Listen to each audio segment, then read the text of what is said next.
Welcome friends. அதோ பாருங்க, முருங்கைக்கீரை பறிச்சுட்டு வந்து காய வச்சிருக்கோம். அடுத்து வந்து முடக்கத்தான் தண்ணி காய வச்சிருக்கோம். கருவேப்பிலை தண்ணி காய வச்சிருக்கோம். கருவேப்பிலை காய வச்சிருக்கோம். எல்லாம் மறுபடியும் ஒரு ப்ராசஸ் நடந்துகிட்டு இருக்கு. அடுத்தபடியாக மறுபடியாக பிரண்டை பொடி செய்யறதுக்காக இது பண்ணிட்டு இருக்கோம். க்ளீன் பண்ணிட்டு இருக்கோம். பாருங்க, கிளீனிங் நடந்து கொண்டிருக்கிறது. பாருங்க, ரெண்டு பக்கம் தோல் எடுத்துட்டோம். பாருங்க, ரெண்டு பக்கம் தோல் எடுத்துட்டு அப்படியே அழகாக எடுத்துக்கிட்டு இருக்கோம். இதை வச்சு தான் பிரண்டை பொடி, சாத பொடி செய்கிறோம். பிரண்டை சாத பொடி, பிரண்டை பொடி மட்டும், பிரண்டையை வச்சு வெறும் பொடி மட்டும் புதுசாக தயாரிக்க போகிறோம்.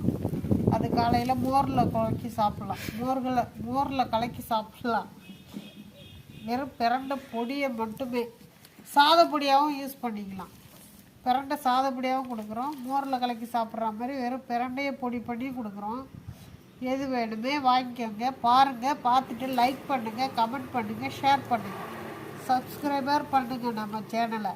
அடிக்கடி வீடியோ போட முடியல, ஏன்னா வீடியோ எடுக்க ஆள் இல்லாதனால வீடியோ போட முடியல. இன்றைக்கி தான் வந்தாங்க எங்கள் பொண்ணு மோனிகா, அவங்கள வச்சு தான் வீடியோ எடுத்துக்கிட்டு இருக்கோம். பாருங்கள் எவ்வளோ கழிவு அதாக இருக்குது. பாருங்கள், இவ்வளவும் க்ளீன் பண்ணி எடுத்துக்கிட்டு இருக்கோம்.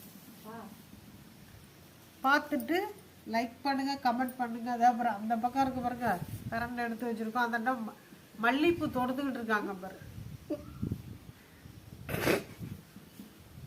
எடுத்து எதுக்குதான் எடுத்த அவங்க அம்மா சத்தம் போடுங்க. உட்காரு.